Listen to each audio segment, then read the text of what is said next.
And we're back. It's Sunday night. Good evening.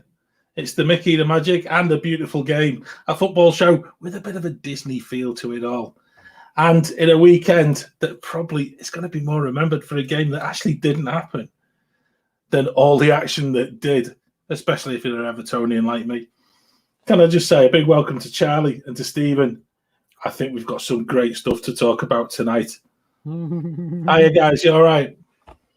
I'm good. You, Charlie? Hey, John, how are you? How you doing, Charlie? Okay? Doing okay. Yeah, good I stuff. think you're right there, John. I think the biggest talking point is the stuff that happened off or on the pitch. Shall we say? It was still on the pitch, but it was off the pitch. It was a bit of a pitch. It was a bit of wow, you know. It was. It's strange because actually, I think we've been fortunate here. I think news of what was happening outside Old Trafford sort of started to break just before half-time in the Newcastle game. And so there was a tendency to try and sort of reach out to any form of social media to actually see what was happening. And we were then sort of afforded such a sort of a fly on the wall documentary live on Sky. First of all, with people trying to, Sky trying to actually get themselves into a safe position inside the ground. And then also with the sort of the aftermath of fans being in the stadium. For anyone who's not watched, Liverpool were meant to be visiting Man United this afternoon. It didn't happen. It was cancelled about an hour and a bit after the game was meant to kick off because essentially it kicked off and Man United fans had decided and had organised a protest against the Glazer family, which was very, very well supported. And I think that's the key to this. If you've listened the past few Sundays, you will also recognise that not just the Glazers, it's also a protest against what they proposed joining alongside the Fenway Sports Group of Liverpool with the European Super League. And there's a real determination here, and I'm in two minds as to where I'd love to know what your thoughts, guys, are on it. I've got mine, but equally, I know as Liverpool fans who are very often castigated as being the guilty party from past experiences. What's your tell me your take first, and I'll come back to you. Tell me what you're thinking. First of all, I'm annoyed that they can get to watch the footy at 4 o'clock. All kids went out and got me beers, and I was all ready for a good game of footy. Charlie up above me. I don't know why you changed your time, Charlie. I was surmising the reason why you Charlie, I think Charlie knew. Charlie was going to fill his time by having it for kick-off time. That's it. Exactly. I let Charlie talk about that one, but I'm going to go into what I was thinking. Like, get a nice cold beer, have a watch of the game. And I ended up watching the drama unfold. And I'll be honest with you, John, we're going to get into it now, and there's going to be, we have a rant every week, don't we? There's a rant every week. Not really, because I actually feel that this is something that transcends every single club. I don't think this is about being a football fan. It's not about, and I think this is about passion. Personally, I think it's about passion. I don't see this as being a black mark against football. And I would equally say that the reaction of a lot of people on Sky really startled me because they were playing down an awful lot of it, which I thought, apart from Graham Souness, but he's bound to do that. John. We'll get into that. I'm with you.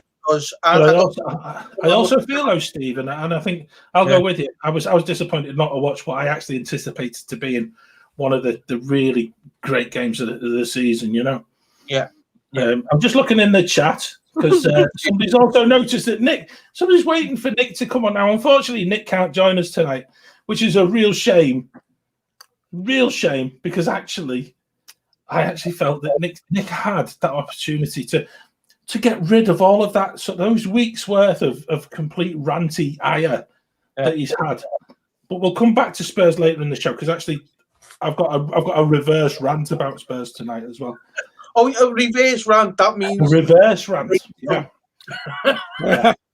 which is unusual for us. So I think John, before you go on, right? And we started with a topic there about the what happened at Old Trafford. And you'll know, I was watching Charlie's live show before, and he moved from LA at 11 a.m. his time to 1 p.m. his time. And in his 1 p.m. show, he mentioned that he might have been somewhere else, and then he come back and he noticed what it was. I think he was at flea market. You know, I want to pick bones at him where his priorities is. Right? He was at flea market when the game was meant to be on. What was he doing? The biggest game he was doing. Go on, Shari. Let's have it. I was intending to be home by 11:30 our time before the game started, and I got home a little bit late. I went to go turn it on. I was like, what the heck happened? Then I saw Rebecca Lowe and Robbie, the two Robbies, talking about, it's been delayed a little bit, and I'm like, oh, awesome! They delayed it for something. And then I see smoke and people everywhere, and I'm like, you, Charlie. They were waiting for you to get back at the flea market, Charlie. That's what they were doing. They go, no, hang it on. Charlie's at the flea market. We've got to wait for Charlie to come back, and then you come back, Charlie. Yeah, I called Uncle Joel. I said, can you push it back 30 minutes? He said, well, we'll see what we can do. And all those ungrateful Man United fans, look what they did. They tear up the stadium. Brilliant. I'd love to say as well, Charlie. I actually felt that the Disney Nerd Herders move that little bit later in the day was actually going to suit me, and if it hadn't been for all of that stuff going on, I would have been able to join your stream as well. So I do apologise. It's Gary Neville and Jamie Carragher kind of sort of got me carried away, so I missed out on your stream. John, I'll be honest with you, I've lost it on the Sky and I've seen that Charlie and Stacey were going later, and I went, I'll probably join a little bit later on. But as soon as they mentioned, right, that's it, the game's postponed, I went, we can watch Charlie and Stacey then. I've been looking at Twitter, some of the comments as we going on, we're going to get into it. But something I'm thinking, bloody hell, I wish I'd have stayed on with, no disrespect there, Charlie, but, it was like, I wish I'd have stayed on because some of the drama that must have been going on between Souness, Neville and Carragher and Keane. It was getting heated before I left.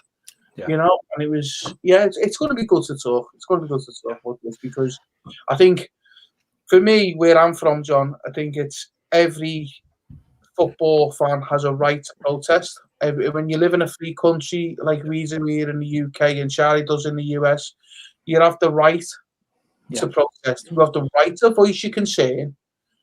It might be the fact that more people disagree with you than don't. But at least you've got the right to do that.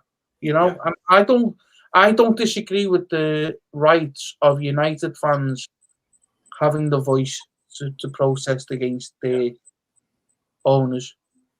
I don't know United. I'm not involved with United, so I don't know whether I don't know whether I agree with them or I don't agree with them. But what I'm saying is that I do agree the fact that they should be able to right to protest.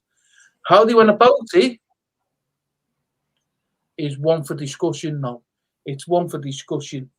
I'm going to flip this with a little bit of information because I had a good friend who was there with his 21-year-old son. Both of them have been season ticket holders at United for a number of years.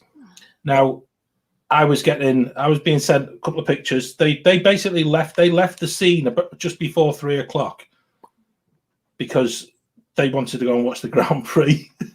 and actually they'd been there since just after midday. They'd made their point, they had made their protest, and actually their whole issue was just having a voice and being heard and being seen.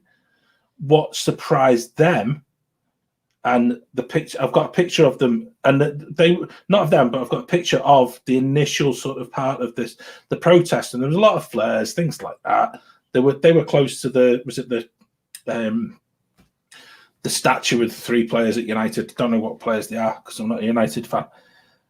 But what has surprised them and what surprised me when they were saying it wasn't a case of United fans breaking into the stadium, the gates were open. The gates were open to them. Now, Right. I don't know about you and I don't know about me, but if I'm there to protest and whoever opened the gates, be it a steward who is a United fan and aware of what's going on, and knowing that this could escalate really easily if you opened a couple of gates, and I'm surmising to that, but there was two gates at least that were open and available for people to just walk through. It wasn't a case of breaking into the ground. That did not happen. And I think that's another thing that a lot of media outlets are having to say, oh, they stormed the ground. They didn't. They just basically thought, well, hang on, we've got this far. There's a couple of gates there. We can actually get inside. I know what I'd do. I know fine well what I'd do, because I know fine well if I'm going to make a point, I might as well make the point as much as I can and go and see exactly how far I can take it. Not in a Larry way, not in a hooligan way, but just in a way of actually making my point known. And actually, I think United were very lucky. They had some stewards that had a little bit of common sense. Yes, they didn't start scrapping with fans and had to allow people in, which is what you can see on social media. In some ways, but someone went and shut the gates to stop the groundswell of people that were actually outside, because otherwise everyone would have been in that ground. Yeah. Apart from the couple of hundred that actually made it to the pitch, and fair play, some of them didn't cover themselves with glory in what they did. The usual minority, the one or two that spoil it for everyone else, but.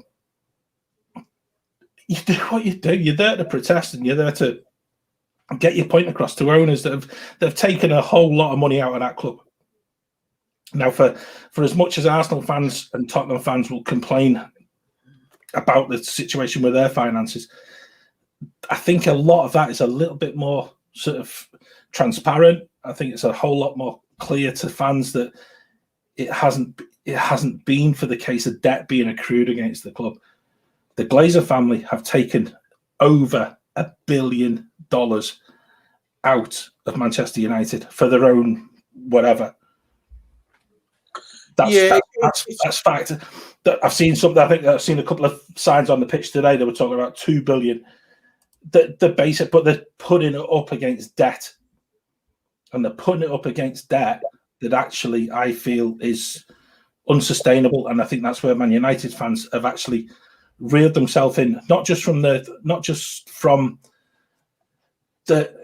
precipice that was going to be the European Super League, but they're now looking at the root of their club, and where the root of their club is actually rotten to the core, because they've been sold an owner that basically isn't an owner. They've mortgaged the club, and there's a whole lot of debt that's involved there. Sarah, I can understand that. Some people are always going to do that, aren't they? People are always going to. I think there's more to the story than meets the eye.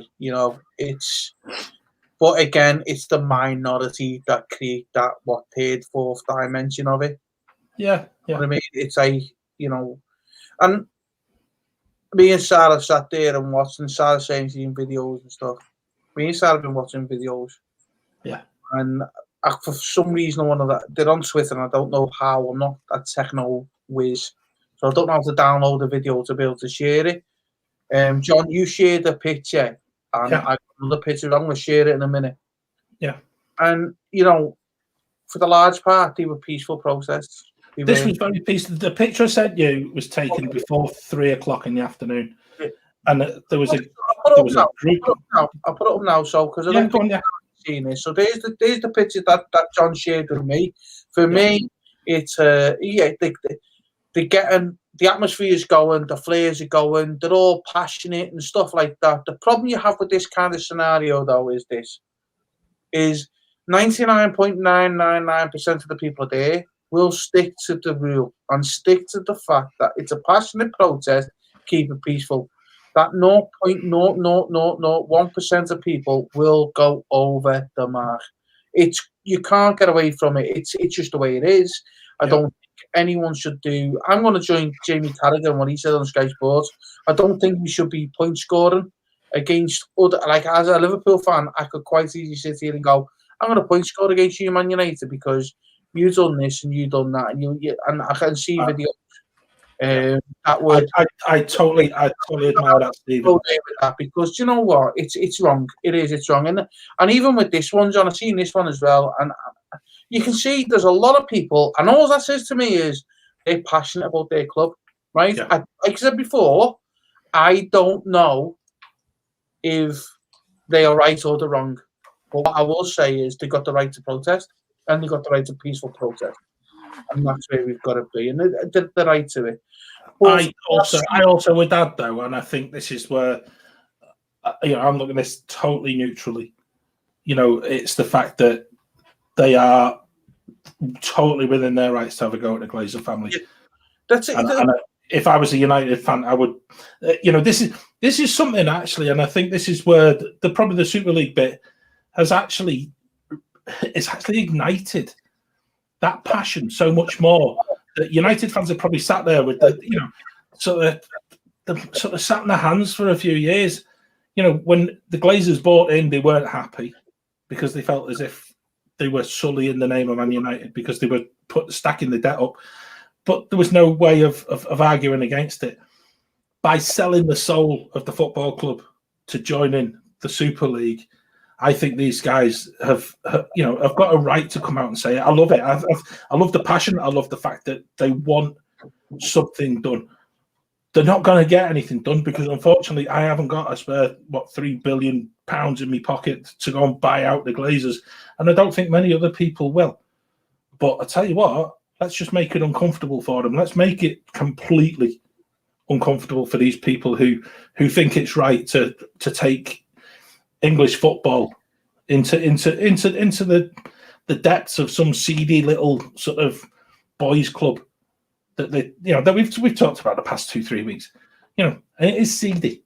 No relegation, no promotion. It's just a little boys club. And I'm with Nick there. The bit that gets me is the fact that we're still within COVID times, and I actually think that's the reason that the game actually didn't go ahead, because there was fans that had got into parts of Old Trafford that they could not keep that COVID secure bubble for players and staff completely secure. And that to me shows that the protocols that the Premier League have put in place, not just today, but for the whole of this season, to get this season played, you're not going to sort of kowtow to what's going on within the instant in order to get a game played. You actually resort back to protocol, and you resort back to what you should be expecting for every club. And I think we've got to appreciate that. Yeah. I just want to go back to the numbers you said there, John, because I get where you're coming from, but I'm going to look at it from a different angle as well. It's because you're saying, and United fans, you'll probably hate me for saying, and I've got LFC blazing across my chest. This, right? They've spent £1 billion net, close to £1 billion net, since they last won the league. Right? Yep. Liverpool have spent £27 million net since the FSG have come in. Yeah. Right? The two clubs were also involved with the Super League. Right? Yeah. The Liverpool fans got upset. I got upset. And the reason we got upset was you were closing the market. We don't want that. I'm going to get into another club who's going to go, we'll get into the Championship, and I want to have a highlight on a certain club, and I will put it in the chat, guys, on this certain club who's in the playoffs in the Championship, who's not been in the top flight for so long. And we'll get to the romance of it in a minute. Yeah. But the fact that you've got United, they're not like the challenge. They challenged. They didn't really challenge. They challenged. And there's a difference there for the title this year. Do you think the Europa League, and with Graham Souness in this, I think if it wasn't for the fact that if United was in the position that they're in now, the passion wouldn't have been there as much. They're using the Super League to push the agenda against the Glazers. I know you're saying the Glazers took £1 billion out, but technically they've also put £1 billion in, because they've spent nearly £1 billion net on players, where FSG have spent £27 million net. So correct me if I'm wrong, guys, I don't know. But I know 20 plus something million net since they've come in. We've won the European Cup. We won the league in the last few years. We've been to the European Cup. I think the issue, Stephen, is not the spend. I think with United fans, the issue is with the money that's disappeared, and it is. We talk about bills. They've taken an estimated £200 million from the club in dividends since they actually put, was it £540 million of borrowing on what had been a debt-free club when they actually took over in 2005. Right. So you're basically taking all of that spend and you're basically taking it all out yourself and basically mortgaging the club, and that's wrong. I'm old enough to remember. Was it Michael Knighton? I'm not saying Michael Knighton came in and got run out of town by Martin Edwards. Michael Knighton years ago for being a fraud. Yeah. Yeah, he come in as the chairman. He had the football kit on. Everything was running down the pitch with his moustache. I remember, did he not play keepy uppy? And then somebody realised he didn't have Tupman's halfpenny to rub together, and they ran him out of town. And he's just like, he ended up at Carlisle or something. And on his side to show the other side of it is, they have spent the money. FSG haven't, and Liverpool fans are not being as high. Don't get me wrong. There's a sector of Liverpool fans who want FSG out. I'm not one of them. Check me name. No, I don't. I totally agree with that, Stephen. Yeah. And I think that's why this has been such an impassioned plea by United fans. Like I said, I had friends who are season ticket holders. They wanted to go because they wanted their voice to be heard. They felt for a number of years now that their voices are no longer being heard. The communication from the club is diabolical, and I'd love for anybody watching who's a United fan, get in touch with us, because I really feel, I've got to say I do sort of I share my friend's complete anger because he's such a committed United fan, and like I said in past weeks, he's also supported non-league football within the country he lives in. And so it's not a case that he's a football fan.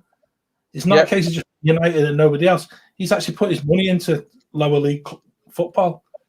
It's a case that now he's looking at his club and he's looking at what's actually being presented at United and actually seeing the real figures.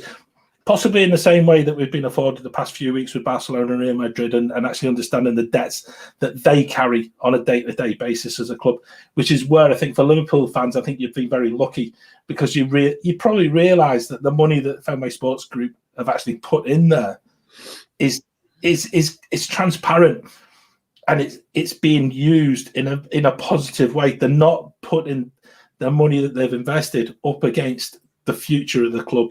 And I think that's the difference, and it's a real strange one because I think that's where United fans are really struggling at the moment. Is the fact that the very future of the club depends on where they go next. Because if the Glazers are not there, are the banks going to call this money? £4 billion, John and Charlie. That's the asking price they put on Man United. Is £4 billion.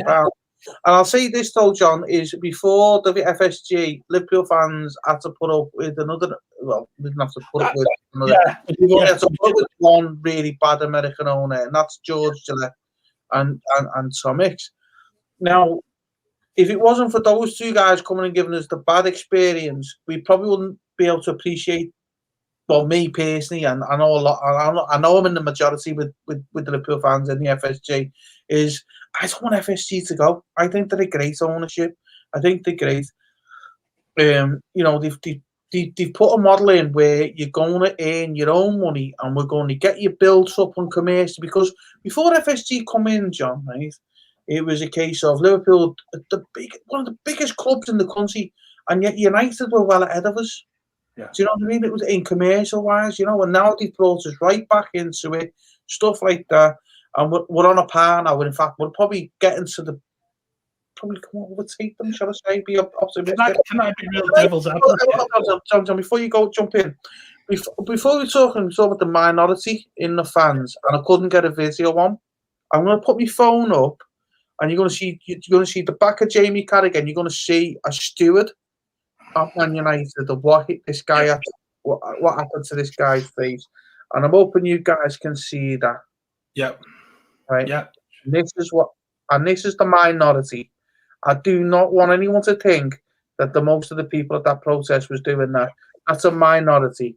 And that is why the game is called off today. Because something like that happens to someone, you don't know whether it's going to happen again. It's got to be. I'm only surmising.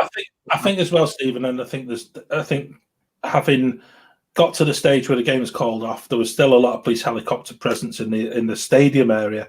The players were still in hotels in Manchester, and I actually don't think that the police could actually secure the route from hotels into the ground, Right. and then equally the COVID safety when they were actually in the ground. It is what it is, and I actually think from a whole matter of many different means, the right decision was made. Cancel the game. Let's play it another time. It might annoy everyone who had Mo Salah and Fernandez in their fantasy football teams for this weekend. But hey, I'll park that to one side. And there goes the personal part for John. Thinking primarily selfishly. But what I was going to say, I was going to be devil's advocate there for a minute, Stephen. And I think, Charlie, this might be something that I'd love to hear both of your views on. Because the Fenway Sports Group, as a baseball owning team, are not afraid of making big decisions. And I know I've said this before about how the Boston Red Sox, they basically won the World Series, they got rid of all the big wage earners, and then they moved on. Now they've started, the Red Sox have started this season with a really good sort of positive start. Is this the summer where Klopp says, I need some more money? And the Fenway Sports Group have turned around to him and said, well, actually, if you want some more money, look at your squad, get rid of what you think you need to work with. And at that point, is that where Salah and Mane become pivotal in the next stage of Liverpool Football Club for the next 5 years? Oh, that's controversial. Go on, Charlie. You go first. I would say Mane's expendable now. I think he's past his prime. No. I would keep Salah. We have Jota and we have I think Firmino's still got a couple of years left. In a more midfield role, I think, dropping back a little bit. But besides that, yeah, you're right. FSG, they have, they're no nonsense people. They want the most for their money. I think after Moneyball came out, they realized that if you stick to statistics and not with not using passionate feelings about certain players, you tend to do better over the long term. It's just go with the statistics, go with what's proven, go what's they can tell when a player's on decline, they can tell when someone's earning the money that they're making, and they're not going to overpay for a player, that's might be worth half what they're paying them. They're not gonna do that. I don't know about Klopp though. I think Klopp, he's like very rare. I think they keep him. I think they'd be nuts to let him go or to say, okay, go somewhere else to get more money type of thing. I don't think they would put consequent. No. They would. I can't think of the word, but they wouldn't put him in a situation where he needs to do something that against of what he would normally do. I think he's the type of manager, anyways, to say, I realize what's wrong with my team, and he's going to make some chops. He's going to make some cuts. He's going to make some trades to make sure that his team stays in the top 4 or whatever, or to get back in the top 4 next year. I do see changes coming. We have some guys that are aging. I wouldn't. Again, I'm not going to miss Wijnaldum leaving. And I really think that Mane's past his prime. If you can get 50 million for Mane, go ahead, get it now. That's what I would do. Yeah. I would keep Salah around for another couple of years. I would keep Firmino, another year or two. But you have Henderson and Milner. They're getting up there. Milner's way up there, I think. I think the defense looks good, but you need to bring in some fresh young blood, and I would get rid of some other midfielders that just failed. And Shaqiri, I love Shaqiri, but he's like 4'2", and how effective is he? And you got to get rid of Origi. He's got to do a lot of changes. There's a lot of people he can easily get rid of and bring on higher quality. I think that's what he needs to focus on. Go on, Stephen. I think, you know what, there's only, I agree largely with what Charlie just said there. I think, and I'm going to go into the manager first, and I love this guy. I love him to bits. I love him to bits. But I'm with Charlie where FSG is. They are no-nonsense people. They will not sit there and rest on the laurels. You look at what they've done in baseball. That's where they come from, baseball. They don't rest about. They don't sit there and wait for things to happen. They make things happen. That's what they do. So I'm with you on Wijnaldum, definitely. I think for some reason this season he seems to be this great player that he's playing at, but I think he's playing for the contract, and that's the only reason he's playing the way he's playing. Yeah. He wants to play for the contract at Liverpool or somewhere else.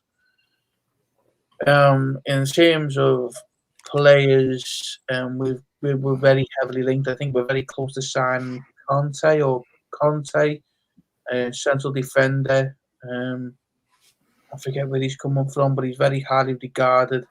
We seem to be getting to a point now where we're very heavily loaded in central defence. So when Van Dijk and that comes back and Kabak, to be honest with you, I'd sign him today at 18 million quid. I'd sign him now. Yeah, they've shaky start. So what? He's got this. I like him. Front, I'm with you, Charlie. This is where we're going to get a little bit of a disagreement, is because I'm with you up front. We need support, but I don't think Mane is past his best. I don't think Mane's gone. He's reached his peak and he's beyond it. I just think Mane's just having a bad season. He will give him next season. I think just keep him next season. Let's see how he goes. Salah, definitely, he's one to keep until he just stops scoring and stops doing what he's doing, because the guy's going to keep going until he's 145. You think he's just one of them players. Firmino, I agree with you, Charlie. I think we need to drop him deeper. I've always seen him as a number 10 rather than number 9 anyway. I think the kind of link-up play that he does, he's someone who can link up the midfield to attack really, really well. And the fact that we've had to put him up, we put him up, don't forget, we put him up in the false number 9 at the time when we didn't really have any people scoring goals. But he was that good at it, he stayed there. And he just kept it. And it was a case of, well, I'm with you. Let's go up and get an out-and-out striker. I think we missed the boat last season or last summer when we didn't get Timo Werner. I think we should have got Timo Werner. He'd have been up front. For me, you'd have seen Firmino drop into the number 10 role this year, and you'd have seen a different player. Instead, we went for Jota, and Jota is not a similar player to Firmino, because they're two completely different players, but they play in the same role. They play in that hole behind the back, behind the front two. Do you know what I mean? And while Jota will find that is more willing to make the runs to make the goals, Firmino would much rather stay behind and make the goals. Do you know what I mean? Do the little flick and do that. So for me, I'm with you, Charlie. I think Firmino needs to stay. He needs to just stay where he is and maybe drop it back a little bit of a pace. I think it just seems like that because Firmino's so slow now. Yeah. But he was always back in the box. Yeah. He was always slow, but he's a lot slower. For me, considering Nick's in the chat, I'd go for Harry Kane and stick him up the front. Just I tell you one player.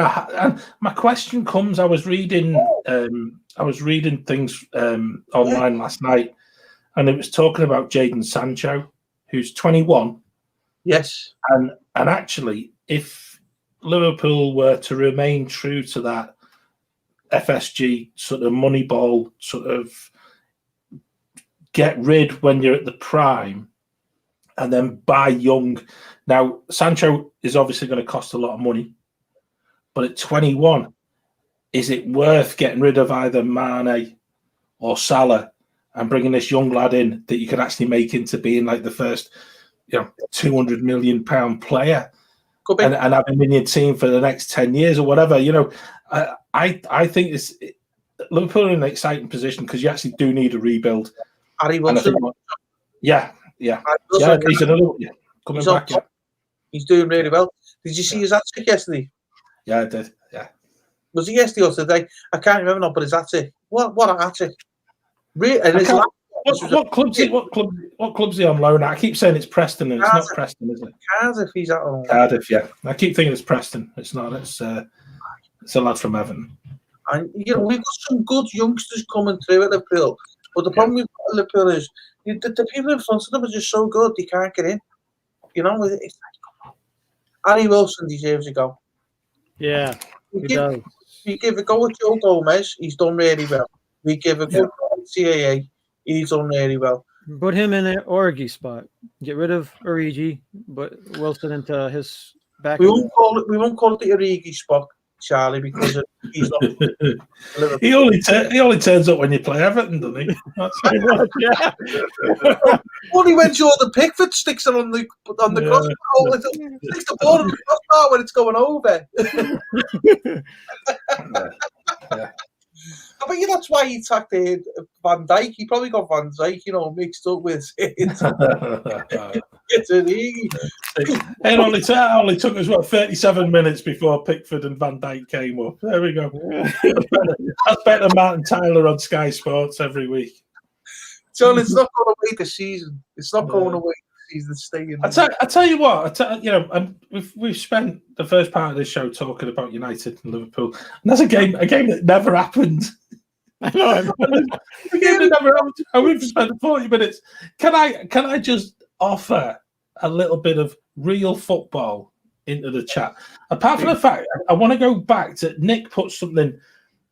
Nick put something in the chat because apart from being at work and all that and not being able to join us, dear John Henry, you don't need Klopp anymore. Send him to Spurs as a punishment.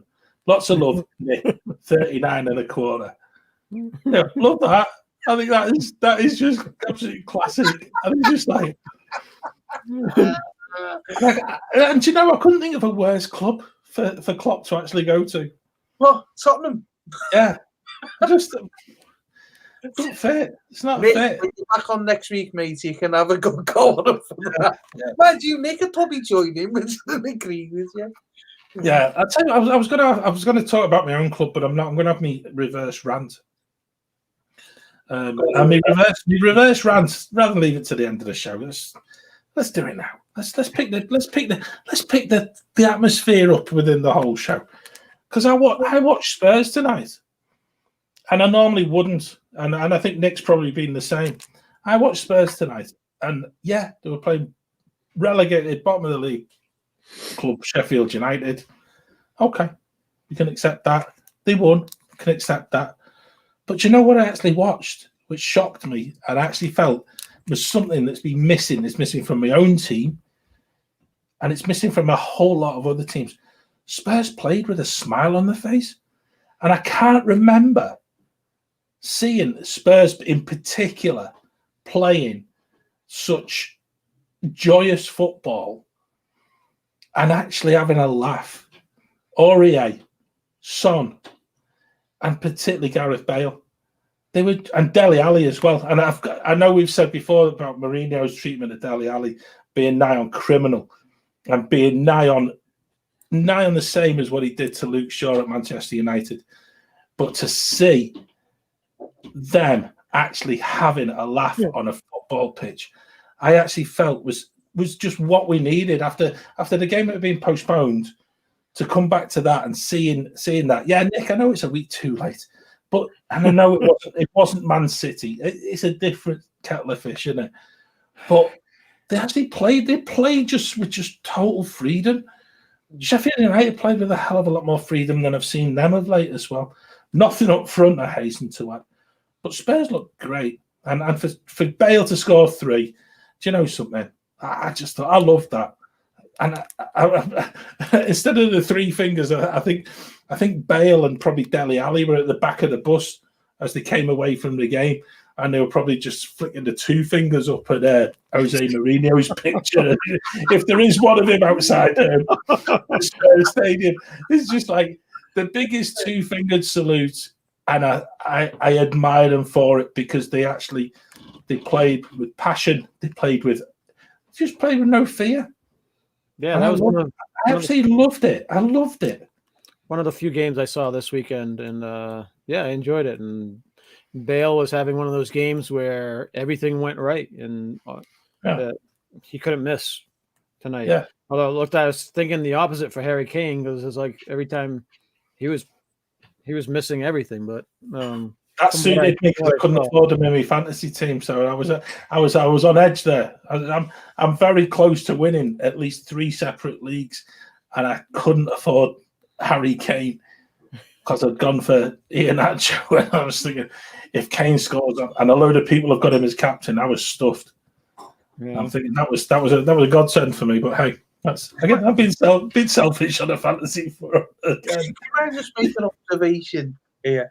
Like Nick has obviously joined the team here, baby. Yeah. You know, and the week that the week that he's working, sorry, not that he decided to stay off, Nick. Is the week that Spurs actually won by a hell of a margin. Yeah. And I had something to crow about. But I'm sure that you'd have had something to moan about the 4 goals. But that's you. That's what you did. I know what you would. I know what you would have a complaint about, and it's just something I read last night, and I thought, I spoke to my kids about it today because if you start looking at the players that Mourinho has let go from Spurs, Christian Eriksen being one of them, and I'm not sure if that's. I'm not sure whether. Yeah, he wins the league with Inter Milan. Did he win the league today? Did Inter Milan win the league? I know another team had to lose. Atalanta had to lose. Inter Milan are champions, and the guy who couldn't hack it at Chelsea, Conte, the manager at Conte, it's just like, nah, you're not good enough for Chelsea. Go and do one. He's proved it again. He was the guy who started off all that Juve. Was it 9 in a row, 10 in a row, whatever they've done? Yeah. He came to Chelsea. He obviously wasn't good enough for Chelsea, but he's gone back. He went to Inter and he's made them into winning Serie A. And I just thought that is some feat. You look at the lad Kieran Trippier, who I've got to admit I'm not a big fan of, but he's playing for Atletico Madrid, who are currently top of La Liga. You're looking at, I think it's Vertonghen is another one he let go. And it's players that he's let go from this team who are now currently successful. And you're thinking that the Mourinho effect digs deeper for Spurs fans. And I think, it was so nice. It was so nice today to just see Dele Alli on a football pitch and actually had a smile on his face. And one hell of a player. He is, yeah. And if he's available, if he wants to come to Everton in the summer, I'd gladly, I'd pay his taxi up from London. Well, who in their right mind now hires Mourinho? Celtic. Do you know something? Celtic wouldn't even touch him. They couldn't afford him. They couldn't afford him. Celtic are going for him. Celtic have approached them. No chance. That's why Celtic, because I want to say to you, the team that's linked with Mourinho now is Celtic in Scotland. And I'm thinking, okay, that's a bit of a... I can understand it because he's below the par of the Premier League. Maybe the natural position is to go to the Scottish League. Because a lot of British managers will start off in one of the 2 Glasgow teams. People start off and then progress into the English game. A lot of them fail after it. I'm hoping that... Don't get me started on Scottish football. We'll be here until like 3 a.m. It's not about Scottish football. We're not talking about Scottish football. But equally, I don't think that's. I don't think Mourinho wouldn't go there. It's not a high profile. Okay, so only reason I said Celtic is because I've heard it. I've heard that they wanted to talk to him and stuff like that. Yeah. But this is the thing, isn't it? You know, it's about the beauty of the game. It's like when the European Super League and we were talking about teams coming into the Champions League, teams not coming into the Champions League, and teams fighting for the going to the league. Can I just bring another team into it, right? Because I texted you guys and Nick in the chat would have seen the text as well. Yeah. There's a team that finished third, or is going to finish third. They can't finish lower than third in the Championship. That means they've got to go into the playoffs to get into the Premier League. Yeah. Brentford Football Club. I know. They're that obscure. They're not even Accrington Stanley's here. Yeah. Not since 1946-47 season have they been in the top league. And this is what I was talking about last week or the week before we won the European Super League. Yeah. About the beauty of competition, competitive sports, and the fact that the minnows can get to the big time as well. And it's almost like over there, Charlie, in the States, but over here in the UK and certainly in Europe as well, as we love an underdog. And Yeah, we do too. We do too. Yeah, right. That's the great thing. We love a good underdog, and you know, it's like.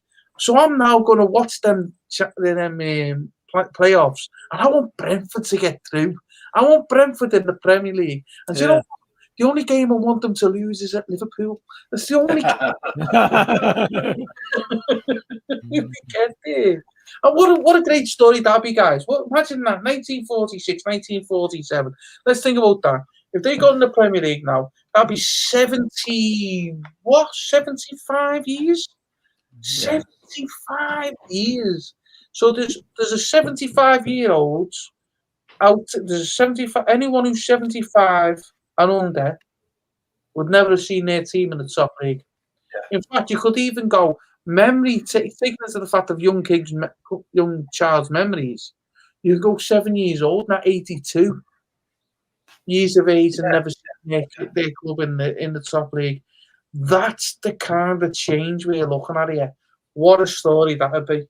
Give us your thoughts, guys. But they've gone close the past few seasons as well. Yeah. The lad who's now currently manager at Aston Villa was previous manager. And Brentford actually sold Ollie Watkins. Was it last season or the season before? I'm not sure.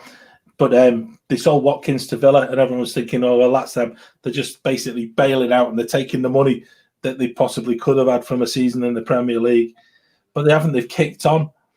And ironically, and I can't remember the lad's name, and I'll need to have a quick sneaky look at it. But is it Ivan Toney that they bought? They bought from Newcastle for next to nothing because Newcastle didn't like him. You know, our favourite Sunday night club, Newcastle United, and they bought Tsunami. And actually, this lad has done such a fantastic job this season. 30 goals this season, and he's put them right back in the mix. So when you think you're losing Watkins, you get this lad from Newcastle for next to nothing, and they're in with a chance. And I've got to say, I'd love it if they got promoted. Their first playoff game is going to be against Barnsley.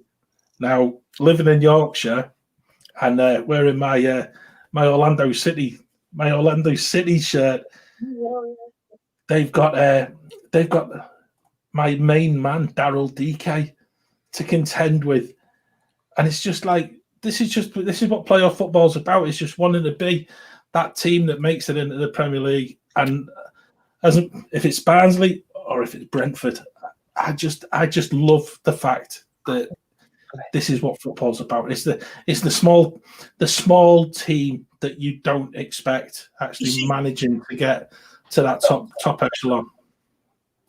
That's it, John. Before it goes to Charlie, get his views on like Brentford possibly getting into the top flight for the first time in 75 years, and no one younger than 82 could probably remember it. Is that all the other three teams that are in that the championship playoffs?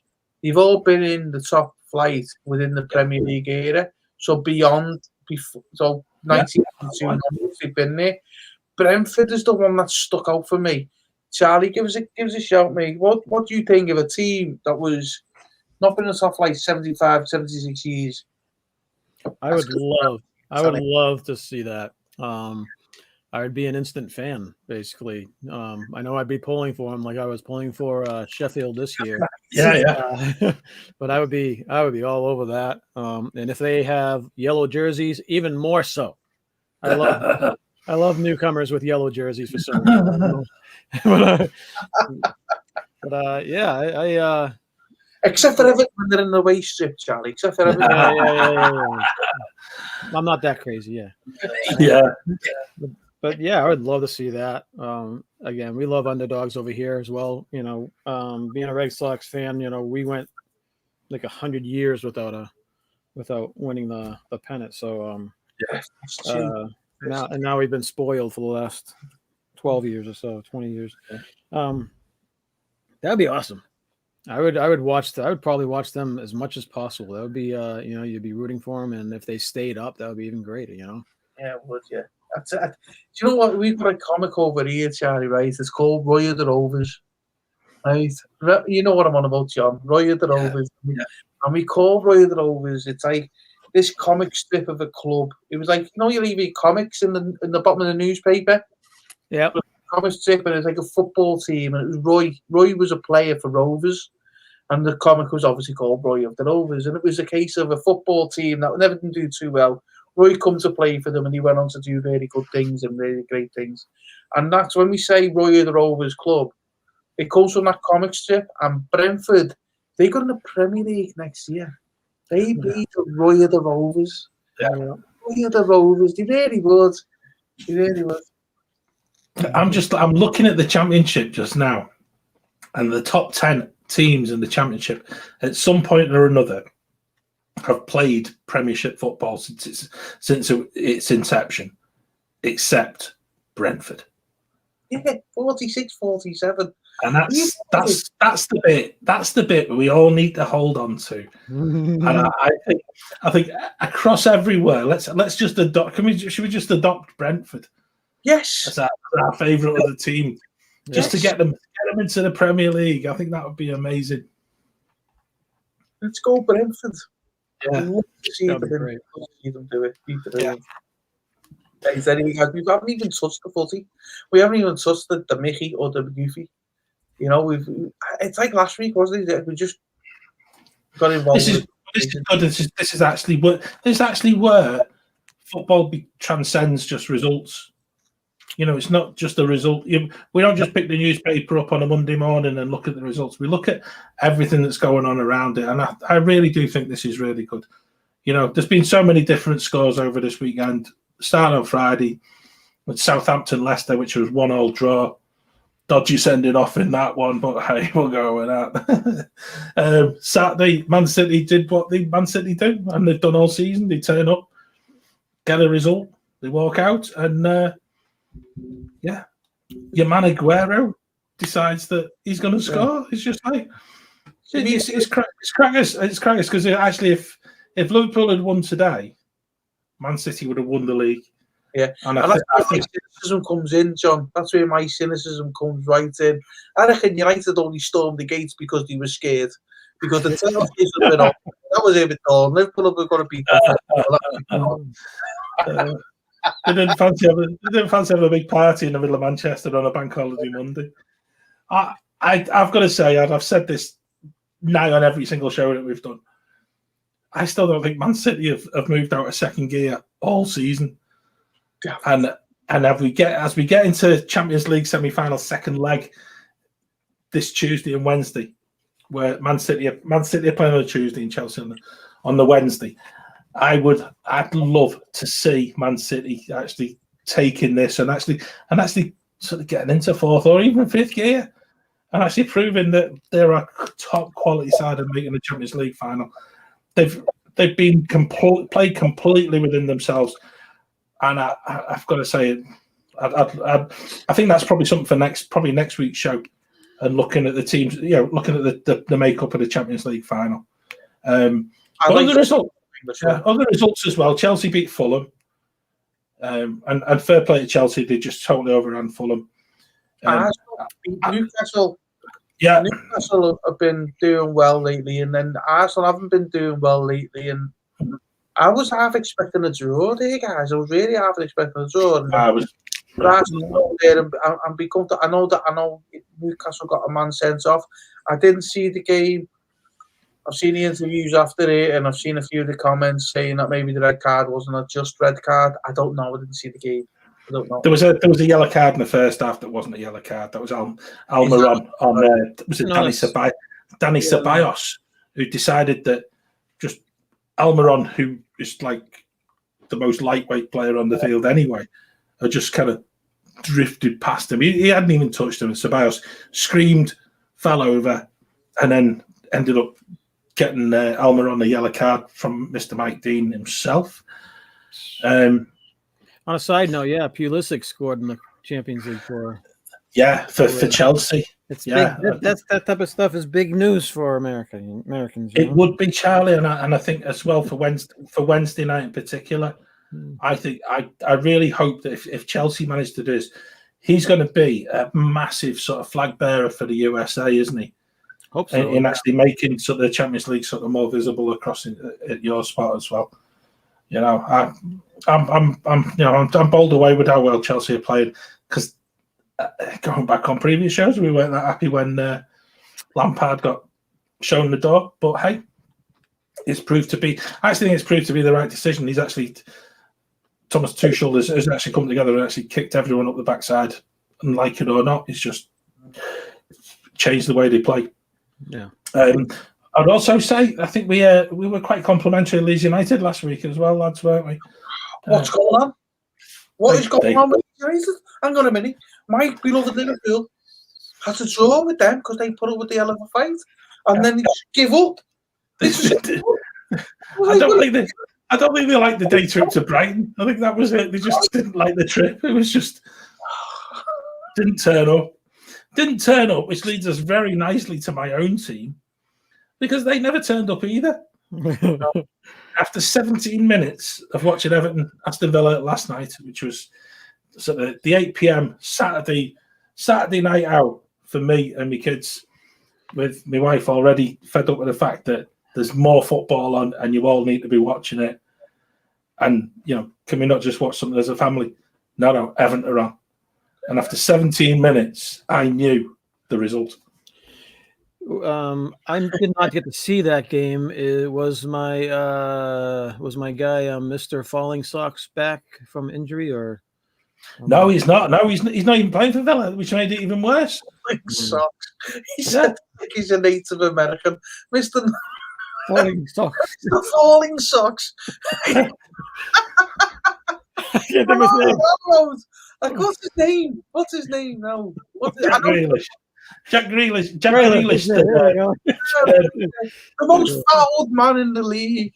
I mean, Souness was having an absolute paddy about him this afternoon. That was a great conversation.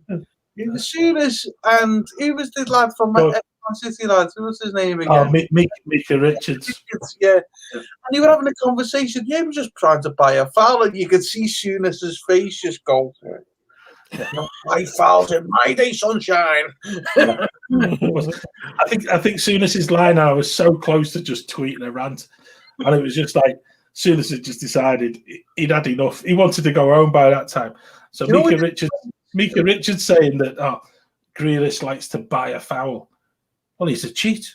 The lad's a cheat. He just cheats. He cheats, and he's just like, oh my word! This is just like it was. Do you know something? I think they should just put Sky Sports on and have no game on. Just put all of those pundits on, and just let's have All In Wrestling every Sunday. Just verbal wrestling amongst all of them, because I think Souness just talked absolute total guff this afternoon. I'm trying not to swear, because he was bang out of order so many times, because he'd been told that he has to keep talking, and he was just talking absolute nonsense. He came out with some line about getting rid of every single Premier League referee and replacing them in the next 5 or 6 years with players who are currently playing. Get them to become referees soonest. God, do one now. It was just like. There was another one. I'll come on to. I'm going to join on to that what you just said there, John, because I'm with you on that. Right, but I'll tell you now, if that conversation between him and Micah Richards had happened when he was in his 20s, he'd have got up and moved them. He would, yeah. Right? Yeah. The thing And is, I guess they put Roy Keane between the two of them. So if Micah Richards wasn't going to set Souness off, he had Roy Keane to do the same thing and wind him up. There was times where you didn't even have to see Roy Keane on the screen. You'd almost hear his eyes rolling. Yeah. He was just like, you're going to hear it, and then they sort of panned out to all three of them, and you got Roy Keane just going. Roy Keane actually offered to be the peacekeeper.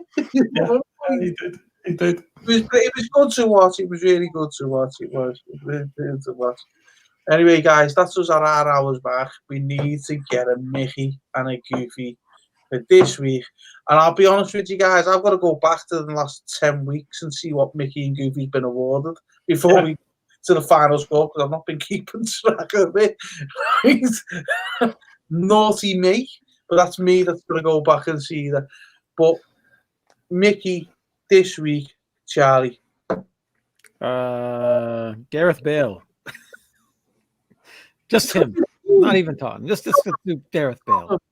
Tottenham. Yeah, Tottenham. That's my Mickey. Do you want my Goofy? Yes. My Goofy is. I think it had to do Sheffield too. Before that first goal was scored by Tottenham, I thought they were actually trying even after the first goal, but then they quit, and I thought that's why Tottenham was so happy, and they were just destroying him. So Sheffield gets my Goofy vote for this week, unfortunately. But next year, looking forward to Brentford. As you say, on the bees. Mickey, Brentford, go on, John. Mickey and Goofy. I can't see beyond Spurs. Just for the fact that the football was entertaining. The players were just having a laugh, and I thought, I like that. Goofy, Man United FC. Yeah. Words. Yeah, I'm actually going to my Goofy award, and I don't think they've actually been given it. We need to have a look back on all of this, Stephen, and get the record sorted. But my Goofy for this week is going to be Evan, because without swearing. Okay. I don't think we're all agreeing here. I don't think we're agreeing here. Right? I'm going to put comments on here, and for the reason is because of my choice for Mickey and Goofy. Right? I agree with Nick. Goofy should go to the MUFC. Not just the stewards, but the fans as well. The minority of the fans.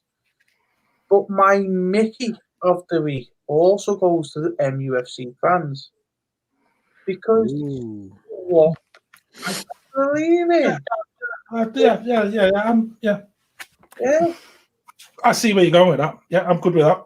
I'm all for that, and I don't think there's anyone who lives in a free country around this world and a free democratic society. Doesn't matter whether you agree with them or not. They had the right to protest, and they bloody done it. The minority, and I mean, I say minority. I'm not talking about the people who got into the ground. I'm talking about the minority that was in the ground, within the crowd, because by all accounts. I showed you the video where the steward got stitches in his head.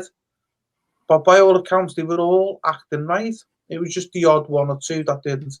So for me, MUFC fans, Goofy, so give them MUFC. But also MUFC, Goofy, for letting the people in to begin with. I'll let you guys, what do you think? Where are we going with this one? We've said it now. Where's it going this week? Do you know some? I'm with you 100% on that, Stephen, and I think. Yeah, I'm fine with that too. Yeah, I I think what we've seen today with a Premier League football game not actually occurring transcends every single football team. Like I said earlier in the show, it's about passion. It's about what we all believe in. And if we're all going to get rolled over because somebody at the top has got more money than all of us collectively put together, then we're stuffed, aren't we? So the ability to actually protest against that, I think, is something that we all need to hold dear.